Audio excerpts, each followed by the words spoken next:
I never thought I would live to see the day when my own son would look me in the eye and tell me to get lost.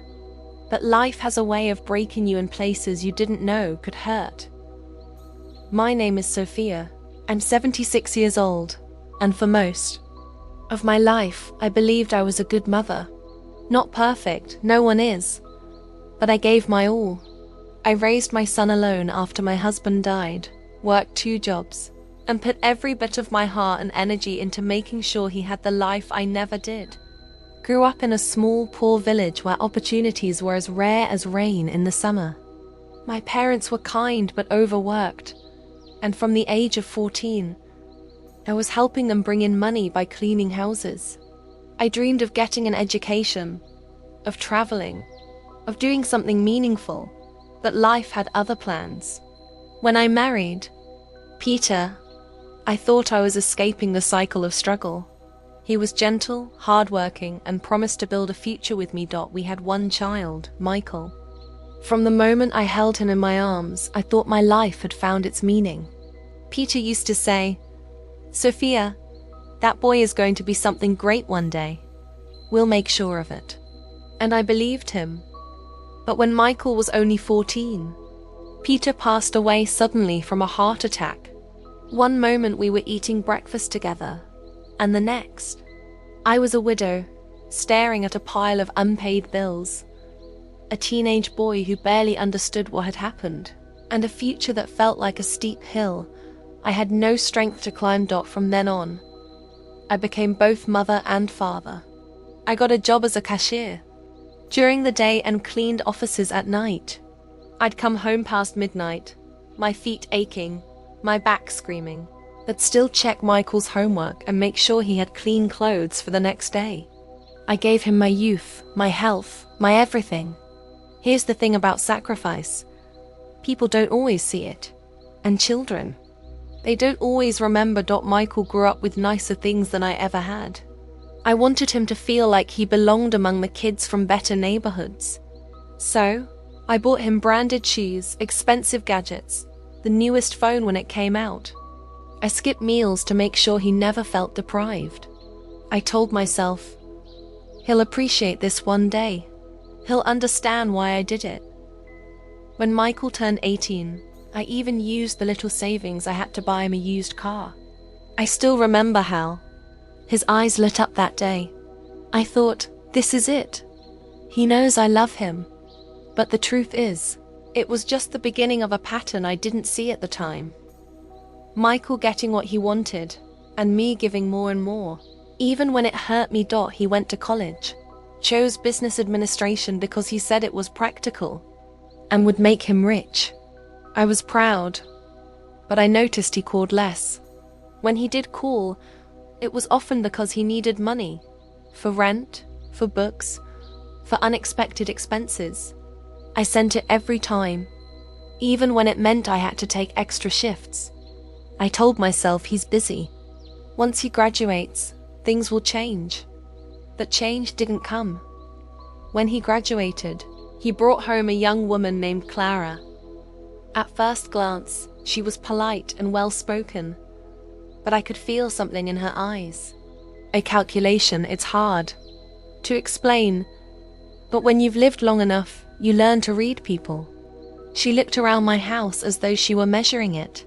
Every piece of furniture, every decoration, every small luxury I'd worked decades for. She asked questions about my finances, my home, my health, always wrapped in a smile.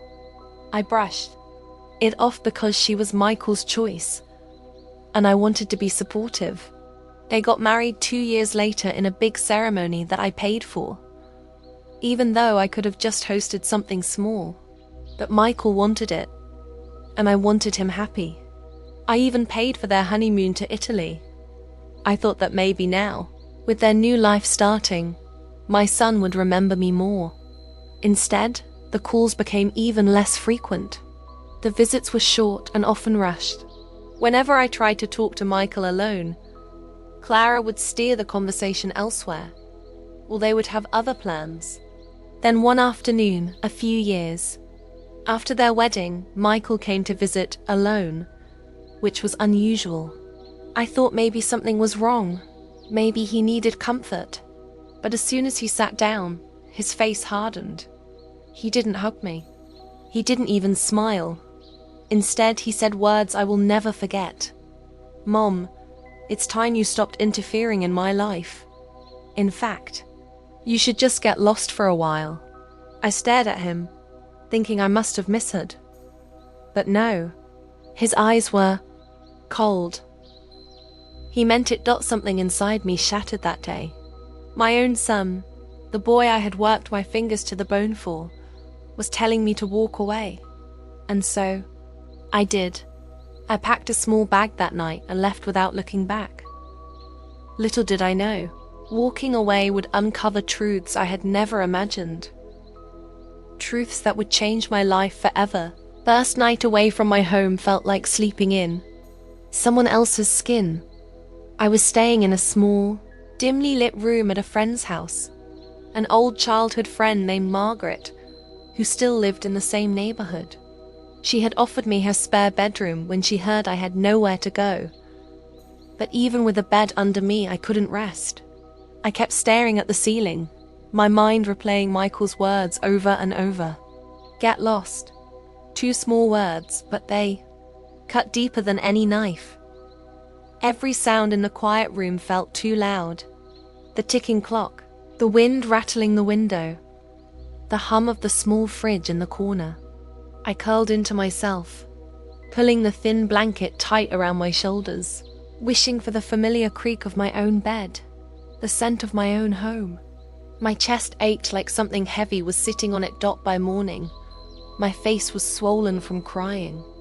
Margaret insisted I eat something, toast and tea, but each bite felt like chewing sand. My hands trembled so badly that I spilled tea on the table. She reached over, took my hand gently and said, "Sophia, I don't know what happened, but no child should speak to their mother like that." I nodded, but my throat was too tight to speak. For the first week, I didn't go outside much. I didn't want the neighbors asking questions. I told Margaret I just needed time to think. But inside, I felt empty, like my life had been scooped out of me. One afternoon, as I sat staring out the window at the grey sky, I realized I had left something important behind. My late husband Peter's watch. It was the only thing of his I had kept close all these years. The watch he wore every day until the day he died. It sat in a wooden box in my bedroom drawer. I decided to go back quietly, just to get it. When I reached my house, I noticed something strange. The front curtains, the ones I always kept open during the day, were drawn shut. The garden I had cared for looked dry, like no one had watered it in weeks. My stomach knotted. I let myself in with my spare key. The first thing I noticed was the smell. Not the warm, familiar scent of my home, but a stale, faintly chemical odor. The second thing was that the hallway seemed emptier. The small table that used to hold my vase of flowers was gone. My bedroom door was half open. I pushed it wider, my heart pounding. And then I froze. The drawers had been pulled out and left hanging. My jewelry box was missing. The wooden box with Peter's watch, gone. The framed photographs of me and Michael, the ones I had kept for decades, had been taken off the walls. I stumbled backward, my knees shaking. That's when I heard it. Voices. From the living room. I crept down the hallway and saw Michael and Clara sitting together on the couch. They were going through a pile of documents and envelopes. Clara was holding my bank statements. Michael was flipping through them like they were casual reading. I couldn't believe my eyes. Before I could speak, Clara laughed softly and said, "Once we transfer this, we can finally put that property on the market." Michael didn't look up. "Yeah, I just hope she doesn't make trouble. But honestly, she's too old to fight back." I felt like the floor had dropped from under me. I stepped into the room and said, my voice shaking, "Too old to fight back?" They both turned sharply, surprise flashing across their faces. Clara recovered first, her smile tight. "Sophia, we didn't know you were coming." Michael stood up, his jaw tense. "Mom, you weren't supposed to be here." I looked at my son, my boy, and asked quietly, "Is this what you meant when you told me to get lost?" He didn't answer. And in that silence, I knew I wasn't just unwanted. I was being erased. I stood there in my own living room, feeling like a ghost in the house I had built. Michael's eyes darted to Clara, then back to me, as though silently agreeing on who would speak first. But I didn't give them the chance. "Where is Peter's watch?" I asked, my voice steady but low. Michael's brows furrowed. "Mum, you don't understand. Where is the watch?" Silence. Clara's lips pressed into a thin line.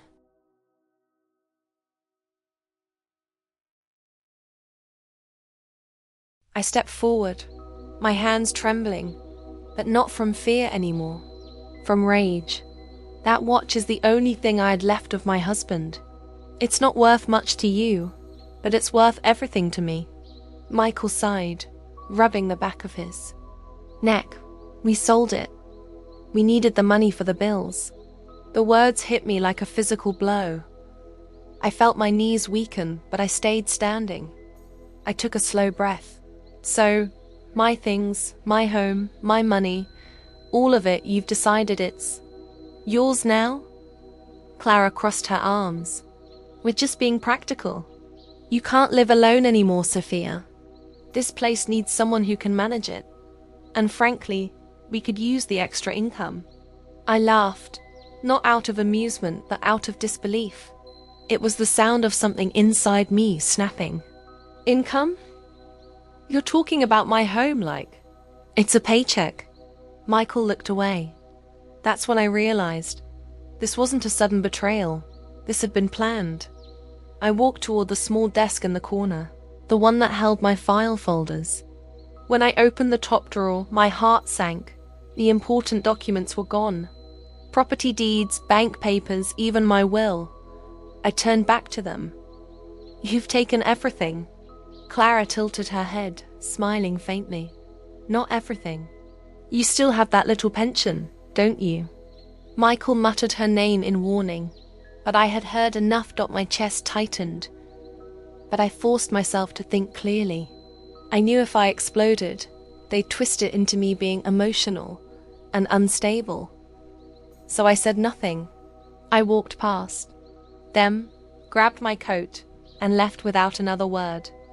That night, I couldn't sleep. Margaret sat with me at the kitchen table, listening as I told her everything. She didn't interrupt, didn't judge, just poured me tea and let me talk until my voice cracked. When I finally fell silent, she leaned forward and said, "Sophia, you have more fight in you than you think. If they want a war over what's yours, you give them one." The next morning, I made some calls. To my lawyer, to the bank, to the police. It took weeks long, exhausting weeks of paperwork, phone calls and meetings. But slowly, the truth came out. The fraudulent signatures on transfer documents, the unauthorized withdrawals, the sale of my possessions without consent. Michael and Clara were called in for questioning. Clara tried to say I had gifted the items to them, but she had no proof. The day I stood in court, I didn't dress in black like a grieving widow. I wore a deep blue dress Peter had once told me made my eyes look like the sky after rain. I held my head high. When the judge ruled in my favor, returning my property, freezing their access to my accounts, I didn't cry. I simply breathed, like I'd been underwater for months and had finally broken the surface. Michael didn't look at me when we left the courtroom. Clara's glare followed me to the door, but her eyes held something new now. Fear. A month later, I was back in my home. The garden was still dry, but I tended to it every morning. Little green shoots began to push through the soil, Stubborn and alive. One evening, as I sat by the window watching the sunset, I opened a small package that had been delivered earlier. Inside was Peter's watch. It turned out a pawn shop had held it back because it was too damaged to sell. The clerk recognized my name from the police inquiry and returned it. I ran my fingers over the scratched glass, smiling through tears. My home was mine again. My life was mine again. And though my heart still ached for the son I had lost, not through death, but through greed, I knew I had chosen the only path that let me live with dignity. Sometimes, strength doesn't come from never falling. It comes from standing back up, even when it's your own family who pushed you down.